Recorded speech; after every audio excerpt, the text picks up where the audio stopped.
Hi, and welcome to the third section of this course, Linear Regression. In this section, we will begin applying all the standard steps employed in a machine learning project in order to fit previously given data with a line that minimizes error and loss functions. The section will demonstrate the following topics: Univariate linear modeling function, optimizer methods in TensorFlow, the train module, univariate linear regression, multivariate linear regression. Now, we will see the first video of Section 3, Univariate Linear Modeling Function. In this video, we will learn more about univariate linear modeling function. As previously stated, in linear regression, we try to find a linear equation that minimizes the distance between data points and the modeled line.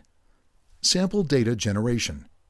In this example, we will generate an approximate sample random distribution based on a line with SS0 equals 2.0, summed with a vertical noise of maximum amplitude 0.4. Type the command.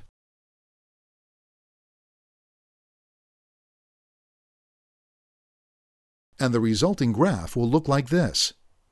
Determination of the cost function.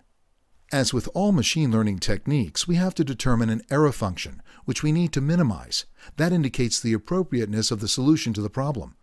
The most generally used cost function for linear regression is called least squares. Least squares. In order to calculate the least squares error for a function, we look for a measure of how close the points are to the modeling line in a general sense. So we define a function that measures for each tuple, xn, yn, how far it is from the modeled line's corresponding value.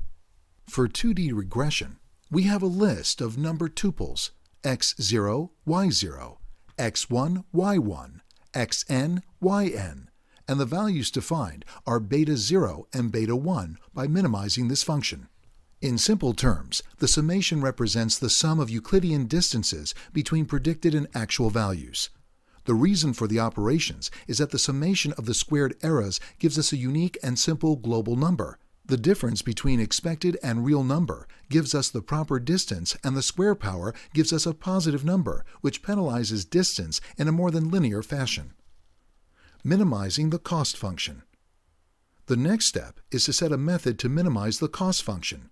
In linear calculus, one of the fundamental elements of the task of locating minima is reduced to calculating the derivatives of the function and to seek its zeros. For this, the function has to have a derivative and preferably be convex. It can be proved that the least squares function complies with these two conditions. This is very useful for avoiding the known problems of local minima. General minima for least squares. The kind of problem we're trying to solve can be presented in matrix form like this here. J is the cost function and has this solution.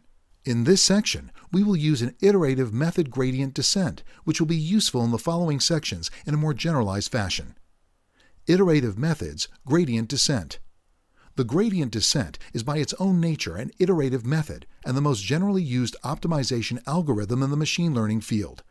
It combines a simple approach with a good convergence rate, considering the complexity of parameter combinations that it can be optimized with it. A 2D linear regression starts with a function with randomly defined weights or multipliers for the linear coefficient. After the first values are defined, the second step is to apply a recurrent function in this form. In this equation, we can easily derive the mechanism of the method. We start with the initial set of coefficients and then move in the opposite direction of maximum change in the function. The a variable is named the step and will affect how far we will move in the direction of the gradient searching for minimal. The final step is to optionally test the changes between iteration and see whether the changes are greater than an epsilon, or to check whether the iteration number is reached. If the function is not convex, it is suggested to run gradient descent multiple times with random values and then select coefficients for which the cost value is the lowest. In the case of non-convex functions, the gradient descent ends up in a minimum, which can be local. Therefore, as for non-convex functions, the result depends on initial values. It is suggested to randomly set them multiple times and among all the solutions, pick the one with the lowest cost. Nice! We've successfully learned about univariate linear modeling function.